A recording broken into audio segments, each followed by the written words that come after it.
Assalamualaikum warahmatullahi wabarakatuh. Selamat pagi, selamat siang, selamat malam semuanya. Salam sejahtera bagi kita semua. Kali ini aku sebagai mentor yang akan membawakan tema tentang titik, koma, dan titik koma. Bahan pembelajaran ini dibiayai oleh donatur Les Study.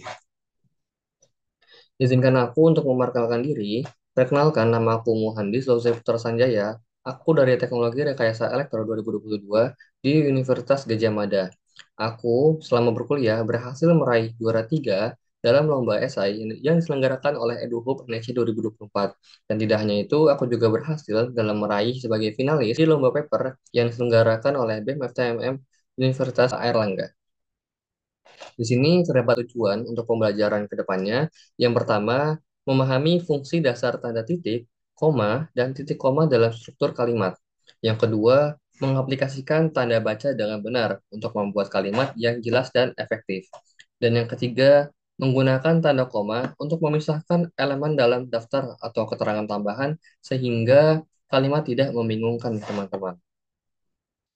Baik, mungkin kita langsung saja masuk ke dalam materi untuk tidak perlu berlama-lama lagi.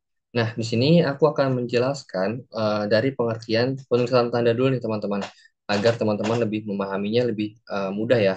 Tuh. Nah, di sini penulisan tanda baca adalah bagian penting dalam bahasa tulis yang berfungsi untuk membantu pembaca memahami maksud dan struktur kalimat dengan lebih baik. Tanda baca tidak hanya memperjelas makna, tetapi juga memberikan ritme dan logika dalam tulisan. Dalam bahasa Indonesia, tanda baca seperti titik, koma, dan titik koma memiliki peran yang berbeda sesuai dengan kaidah penggunaannya. Nah, dari pengertian titik sendiri, itu digunakan untuk menunjukkan akhir dari sebuah pernyataan, singkatan tertentu, atau format angka. Berikut adalah aturan penggunaannya nih, teman-teman. Di sini terdapat fungsi titik nih. Itu dibagi menjadi tiga fungsi ya teman-teman. Yang pertama itu mengakhiri kalimat pernyataan nih. Contohnya, saya pergi ke pasar. Itu titiknya di paling belakang untuk mengakhiri kalimat tersebut seperti itu. Lalu untuk fungsi yang kedua itu digunakan dalam singkatan ya teman-teman. Contohnya DKK itu kan dan kawan-kawan teman-teman ataupun DLL bisa dan lain-lain seperti itu. Lalu fungsi yang ketiga itu untuk menunjukkan angka desimal. Contohnya berat kue itu adalah 1,5 kilogram. Nah, ini bisa digunakan titik ya teman-teman seperti itu. Lalu adapun hal yang perlu diperhatikan teman-teman. Titik tidak digunakan di akhir judul atau subjudul ya teman-teman. Jadi kalau ada judul itu tidak boleh ada titiknya seperti itu ataupun subjudul ya teman-teman kayak gitu. Titik tidak nah contohnya judul yang benar itu penggunaan tanda titik. Lalu judul yang salah itu penggunaan tanda titik ya, seperti itu teman-teman. Nah, di sini terdapat pengertian dari koma ya teman-teman. Koma digunakan untuk memisahkan elemen dalam sebuah kalimat agar lebih terstruktur dan mudah dipahami. Nah, fungsi koma juga dibagi menjadi tiga nih, sama seperti titik yang tadi ya. Nah, di sini pertama, yaitu memisahkan unsur dalam daftar.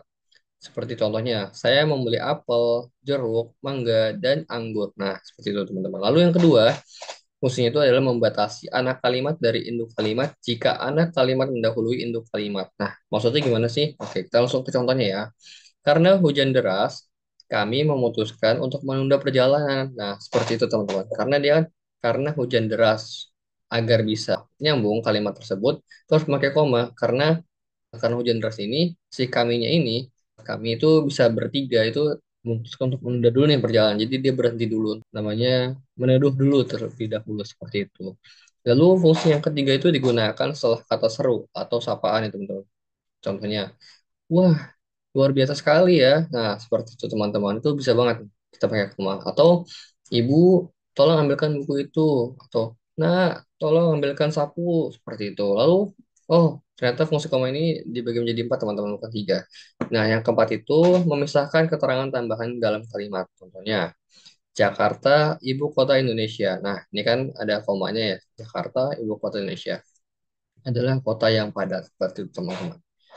Nah, adapun hal-hal juga yang harus diperhatikan nih dalam penggunaan koma. Jangan gunakan koma sebelum kata penghubung, seperti dan atau dalam sebuah daftar kecuali untuk menghindari ambiguitas. Nah, saya membeli buku, pena, dan pensil. Ini benar teman-teman, seperti itu. Lalu untuk yang kedua, saya membeli buku dan pena. Salah. Kenapa salah? Karena di sini cuma terdapat dua benda ya, kecuali dia memang tiga benda. Kalau tiga benda, dia akan benar nih, seperti contoh yang pertama, buku, pena, dan pensil kan. Seperti itu. Tapi kalau cuma hanya saja dua, itu tidak perlu pakai koma, tapi hanya saja pakai dan sudah cukup. Seperti itu, teman-teman.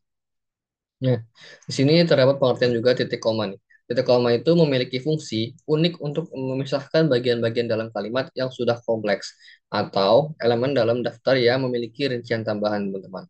Nah, untuk fungsi titik koma itu ada dua nih.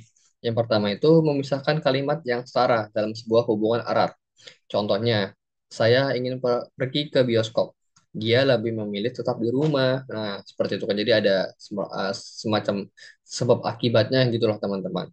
Lalu yang kedua itu memisahkan elemen dalam daftar yang memiliki rincian tambahan. Contohnya, dalam acara itu hadir tiga pembicara, yaitu nah, jadi tanda titik ini itu bisa mengacu pada yaitunya kayak gitu. Kalimat yaitu. Jadi dia diganti dengan tanda titik Dokter Ahmad Pakar seperti itu, teman-teman. Dokter Ahmad Pakar ekonomi. Nah, ini Dokter Siti. Jadi kan apa namanya? Titik koma ini dia seperti apa ya? Hampir sama seperti koma, tapi dia hanya beda untuk rinciannya tambahan seperti itu, teman-teman. Beda lagi. Hal yang perlu diperhatikan itu jangan mengganti titik atau koma dengan titik koma secara sembarangan ya, teman-teman. Kenapa? Karena titik koma ini hanya digunakan jika diperlukan untuk memperjelas lagi gitu. Jadi untuk menghindari dari ambiguitasnya seperti itu, teman-teman. Nah, untuk lebih memahami dari yang sudah aku jelaskan, mungkin kita bisa langsung masuk ke latihan soal ya, contoh-contohnya.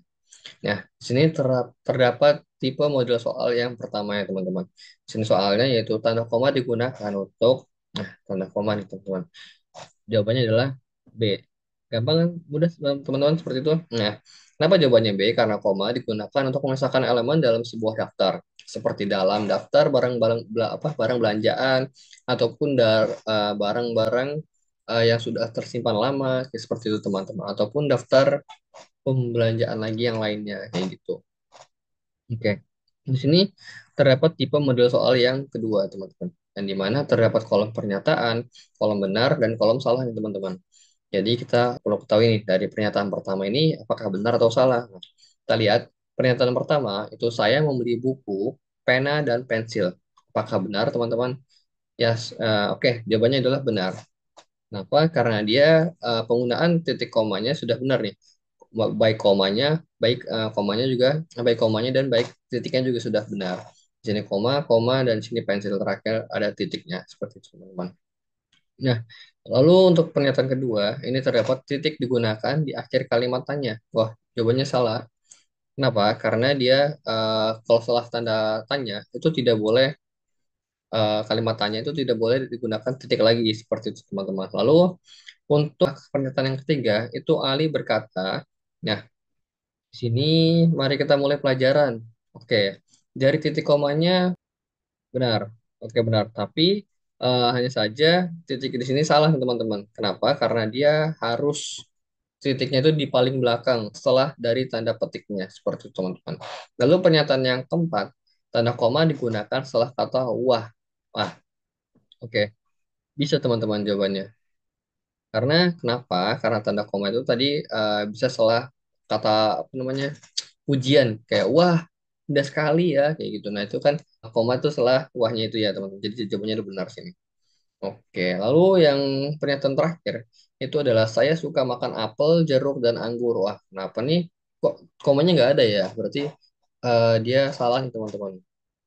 Begitu. Dia hanya saja cuman tanda titik aja. Jadi tanda komanya di sini nggak ada. Makanya disebut salah. Seperti itu, teman-teman. Oke, jawabannya sesuai ya. Di sini terdapat tipe model soal yang ketiga nih, teman-teman. Soal yang pertama itu Ali ingin pergi ke pasar. Bla bla bla bla bla sedang menunggu hujan reda. Nah, kalimat apa sih yang cocok untuk menyebut si Ali ini? Nah, jawabannya dia. Kenapa? Karena dia ini adalah merujuk ke kata si alinya nih. Jadi bukan kamu ataupun bukan mereka gitu. Jadi kan karena si Ali ini cuma hanya seorang diri gitu. Jadi kata dia sesuai dengan subjek kedua yang merujuk pada orang yang sedang menunggu. Nah, seperti itu, teman-teman.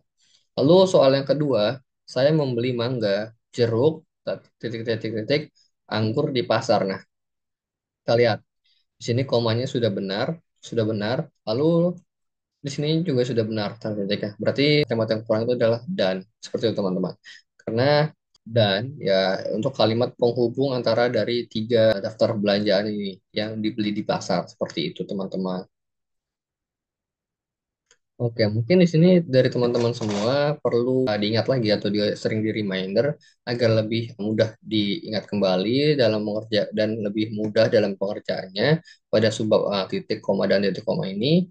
Yang pertama itu titik untuk mengakhiri kalimat pernyataan ini teman-teman. Ingat-ingat aja untuk mengakhiri kalimat pernyataan. Lalu untuk kedua itu koma untuk memisahkan elemen dari apa ada daftar gitu, elemen dalam daftarnya seperti itu. Lalu untuk titik koma itu digunakan sebagai pengganti kata seperti dan atau tetapi di dalam daftar yang kompleks ya teman-teman. Jadi jangan sampai titik koma ini untuk menggantikan titik dan koma secara sembarangan. Itu jangan sampai ya teman-teman karena itu akan bisa merubah arti juga seperti itu teman-teman dari sebuah kalimat yang sudah ada gitu. Terima kasih kepada donatur Lesadi yang sudah membiayai produksi materi ini. Sedimes bisa mereview kembali bahan pembelajaran melalui textbooks, PPT, dan latihan soal pada link description box. Lesadi juga menyediakan playlist YouTube khusus bahan pembelajaran loh, jangan lupa dicek ya. Nah, Sadimes juga bisa mensupport Lesadi dengan cara berdonasi seikhlasnya melalui QRIS. Selain dalam bentuk uang, Sadimes juga bisa membagikan platform Lesadi kepada teman-teman sekitar ataupun sosial media Sadimes. Sampai jumpa, see you next time.